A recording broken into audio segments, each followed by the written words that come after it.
IT에 관한 이야기를 가장 쉽게 전달해드리는 인복의 IT 트렌드를 읽답니다. 안녕하세요. 인복의 IT 트렌드를 읽다. 일상 속 IT 이야기 드리는 시간입니다. 벌써 금요일이 되었네요. 이제 내일이면 토요일, 오늘면 불금이 됐습니다. 다음 주에는 애플의 재밌는 소식들이 기다리고 있죠. 이번 주도 약간 추울 것 같다라고 하니까 조금만 기다리시면 다음 주 더 재밌는 이야기들로 전해드릴게요. 자, 오늘 첫 번째 이야기 들어가겠습니다. 인터파크 이야기 전해드립니다. 인터파크가 최근 며칠 동안에 주가가 계속 올랐었어요. 이걸 제가 살까 말까 고민을 하다가 좀 일상이 바빠갖고 놓쳤었는데요. 오늘 왜인지 나왔네요. 야놀자에 인수된다는 얘기가 나왔습니다. 그러니까 우선 협상 대상자로 야놀자가 확정이 된 거고 아직 승인이 난 거는 아닙니다. 매각 대금은 2,940억 원이라고 하는데 이전부터 매각된다는 얘기 나왔었어요. 그런데 그 이야기도 기억하시죠? 인수 후보자들이 고사했었다, 사양했었습니다. 아직 너무 비싸다. 왜냐면 우리가 여행도 코로나 때문에 활성화가 되지 않은 상태였거든요. 이 얘기가 나왔었던 거였는데 야놀자 역시도 불참을 했었습니다. 다시 의사를 밝힌 거예요. 자, 보게 되면은 전체 매각은 아니고 인터파크에 대한 게 인터파크의 사업 부문 중에서 쇼핑몰, 도서, 티켓, 그리고 여행 사업 부문이라고 하네요. 이렇게 되면 거의 다 같은데? 자, 야놀자 같은 경우에는요, 지난 7월에 소프트뱅크 비전펀드로부터 2조 원을 투자를 받았었죠. 투자금으로 지속적인 서비스 확장을 보여줘야 되는데 여기 제일 좋은 거는 역시 매수입니다. 이 회사를 내가 인수해서 이만큼의 성과를 올릴 수 있다. 보통 대기업들이 하는 게 이런 걸 하거든요. 근데 뭐 대기업의 관행을 따라가는 것 같지는 않고요. 이거를 통해서 하고자 하는 거는 해외 시장으로의 진출입니다. 왜냐면 하나 더 기억하셔야 되는 게 이번 달이었었죠. 하나투어가 기획한 여행 상품을 단독으로 공급받는 방식으로 둘이 MOU를 체결했어요. 이게 말이 좋아서 MOU지 한간에는 야놀자가 하나투어를 인수한 건 똑같다 라는 얘기도 나왔을 정도였거든요. 자, 이 이야기는 뭐냐면은 이미 야놀자 역시도 해외 플랫폼 사업을 하고 있었었는데 이걸 조금 더 정교화 시킨다라고 하는 것들, 그리고 국내뿐만 아니라 해외까지 계속 사업 영역을 넓히고 있다, 이렇게 포커스를 보셔야 될 것 같습니다. 자, 두 번째 얘기입니다. 오늘의 메인은 사실 이 두 번째 얘기죠. 네이버에서 이마트 장보기를 할 수 있게 됐어요. 예전에는 카카오톡에 들어가면 장보기란 메뉴에서 이마트 거를 장보기 할 수 있었는데 결별했었죠. 자, 이번엔 네이버입니다. 네이버는 그런데 아예 네이버 장보기라고 검색해서 들어가 보시게 되면은 사이트가 별도로 있습니다.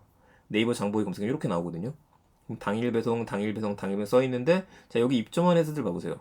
이마트몰, 홈플러스, GS 프레시몰, GS 프레시몰 또 있네요. 지역 한정. 자, 농협 하나로마트가 있고 초록마트가 있고 올가가 있고 강아지 용품이죠. 난 강아지다. 강아지 모습이 보이는 어바웃pet까지 이런 데들이 이미 제휴가 되어져 있습니다. 여기 이마트몰이 옮게된 거예요.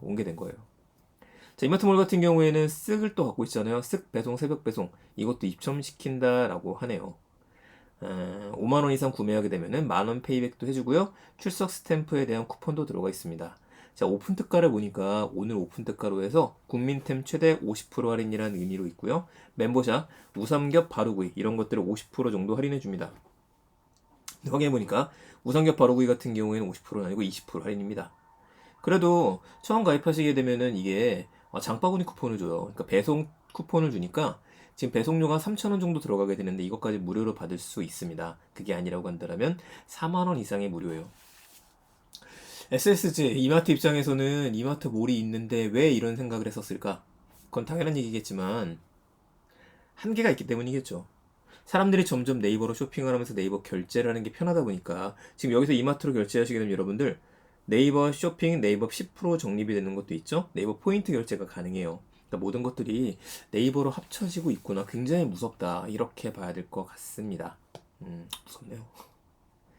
저는 마지막 얘기입니다. 메타버스 ETF 얘기입니다. 제가 해외 라운드힐이었던 것 같은데 그 회사가 메타버스 ETF를 상장했다는 얘기 들려드렸었죠. 저도 조금씩 매집을 하고 있는 상황인데 이번엔 국내입니다.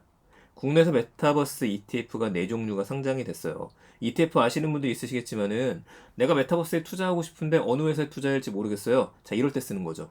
이럴 때 ETF라는 거는 하나의 박스 안에다가 여러 가지 종목을 담아서 자, 모두 가져가세요 라는 식으로 선정한 걸 이야기를 합니다. KB스타 아이스텍 ETF가 있고요. 메타버스가 있고 미래에셋의 타이거 FN 메타버스, 그리고 코덱스 K 메타버스 액티브, 하나로 FNK 메타버스 MG가 있습니다. 이 중에서 제가 두 가지만 좀 살펴봤는데 삼성 자산운용에서 담아놓은 상품을 보니까 하이브, 펄어비스, 크래프톤, 네이버, 제이콘텐트리, 뉴, 아프리카 TV, 위메이드, YG 엔터테인먼트, JYP 엔터가 들어가 있어요. 그 미래 세대 타이거 FM 메타버스를 보니 조금 더 상세하게 들어가 있습니다. 좀 볼까요, 이건? 보게 되면은 시장 볼 수 없고 쭉 내려가서 포인트고요. 자, 네이버 들어가 있죠? 네이버, LG 이노텍, 하이브, JYP 엔터, YG 엔터테인먼트, 카카오, LG 디스플레이, NC소프트, 위즈웍 스튜디오, 자이언트 스텝, 넥스토, APS 홀딩스, 맥스트, 뉴, 옵트론텍, C랩, 이렌텍, 한컴, MDS, 바이브 컴퍼니, 코세스, 선익 시스템 이렇게 담아놨습니다. 그래서 각각 왜 담아놨는지 써 있어요. 네이버는 제페토 때문이고요. 하이브는 위버스 때문이다. 그리고 카카오 같은 경우에는 메타버스 플랫폼 웨이투빗의 자회사다. NC소프트는 유니버스를 갖고 있다. 라는 식의 이제 의견들이 들어가 있게 되죠. 아는 회사도 있고 모르는 회사도 있을 텐데 보게 되면 네이버하고 LG 이노텍의 비중이 10%씩 들어가 있습니다. 자, 그렇다면 여러분들 이걸 보시면은요, ETF에 투자하셔도 좋고 아니면 여러분들이 직접 투자하셔도 괜찮아요. 저도 제일 많은 분들이 물어보시는 것 중에 하나가 강사님 ETF 종목 좀 죄송합니다. 메타버스 종목 좀 찍어주세요 라고 이야기를 하는데 저도 이런 회사들 이야기를 드리거든요. 한번 양쪽 다 비교를 해보시면서 이 회사는 괜찮을 것 같다 아닐 것 같다 생각들 정리하신 시간이 됐으면 좋겠습니다. 이게 뭐 끝까지 갈 수 있다는 이런 얘기는 아닙니다. 다만은 각 회사에서 적어도 포트폴리오에 담을 정도로 이런 회사들이 메타버스에 살아남고 주도를 할 것이다. 이런 믿음이 들어가 있다고 봐야 될 것 같아요. 네, 오늘 IT에 대한 이야기들 세 가지 소식이었습니다. 금요일 저녁에 들려드리는 소식이었었고요. 메타버스 ETF가 상장됐다는 얘기, 그리고 네이버 장복에 이마트가 들어왔다는 얘기, 인터파크 야놀자에서 인수 예정이라는 얘기 들려드렸습니다. 세 가지 기억해 주시고요. 전 다음 주에 더 재밌는 이야기 가지고 찾아뵙겠습니다. 주말에는 메타버스 라디오가 있는 거 알고 계시죠? 궁금하신 분들은 거기서 또 뵙도록 하겠습니다. 감사합니다. IT 트렌드를 읽다 출근길 IT 소식이었습니다.